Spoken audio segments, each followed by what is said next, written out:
Someone commented on one of my videos that it would be interesting to look at some EX cards which have fallen off. I actually think that's very timely since we've just about hit the point where all 15 EX cards from the initial release, Genetic Apex, have stopped seeing any kind of regular play. As you'd expect, many of them are actually still viable, but might be outclassed in role or at least in consistency by more modern cards. Some started strong and even have some new tools. Others were a bit weaker early on, but improved once they had some support. Others were weak even at release, and are even worse now. I'm going to take a look at all of them and share my thoughts, including how playable I think they are, as of Extra Dimensional Crisis. But as it turns out, I have a lot to say, so I'm going to be breaking it down into 3 videos. One for the 5 EX cards in each pack. First we'll be looking at Charizard packs. First is Exeggutor. With a very quick activation and reasonably high damage, this was actually quite a good card at launch. It takes forever to kill, especially with Erica, and often it'll take down 1 or 2 Pokemon with it. The spare turns this card gives you to set up your bench became especially valuable once Celebi hit the scene, giving grass decks both a strong opener and a strong closer. But Leafeon's introduction hurt it a lot, since Leafeon has similar bulk, activates almost as quickly, has higher average damage, and combines Exeggutor's role as a wall and Superior's role as a battery into one Pokemon. I think Exeggutor will always be a good card, given that if you go first you can do 80 damage on a coin flip, which is enough to one-shot a basic Pokemon and potentially win the game on the spot. It's actually gotten a lot of help too, between better execute cards and tools like Leaf Cape and Poison Barb. I think the main problem with it nowadays is you're kind of trapped into it until it dies, which can make it setup fodder for the opponent. Additionally, a lot of the current good grass cards such as Decidueye, Meowscarada, and Beedrill all activate very quickly and don't need a wall to set them up anymore. But I think Exeggutor is probably still playable.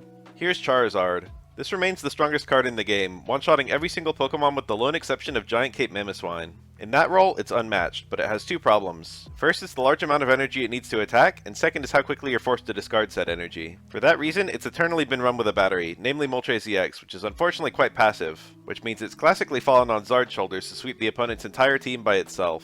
I think this strategy still works, and cards like Rare Candy, Pokemon Communication, and Iono have all made it much more consistent. This is probably the second most playable EX card from Genetic Apex presently. But the biggest problem it faces now is actually the introduction of a new Charizard EX, which is probably the game's best abuser of Rare Candy, working as an early game or late game sweeper that can hit an astonishing 150 damage by turn 5. And the ugly fact of the matter is that 150 damage is just as good as 200 on the vast majority of targets. This card is still playable. Here's Moltres. This is still the only energy acceleration for all fire cards, and as such, it's still got some meta relevance. The only problem is that it's often a target in the early game while you're charging up your bench, and if it dies, you've got to get your sweep off with nothing else fainting, which might be difficult. It has gotten some new tools such as Rocky Helmet or Poison Barb to make you more annoying to kill. And in particular, I like running Dawn with it, since after a single Inferno Dance, you can steal an energy from a bench mon and attack the next turn, which has huge surprise value and can net you an early kill. This card is only as good as what it can charge, and a lot of the strong fire cards now, such as Incineroar and Charizard EX2, really don't need help charging. I think Moltres decks still work,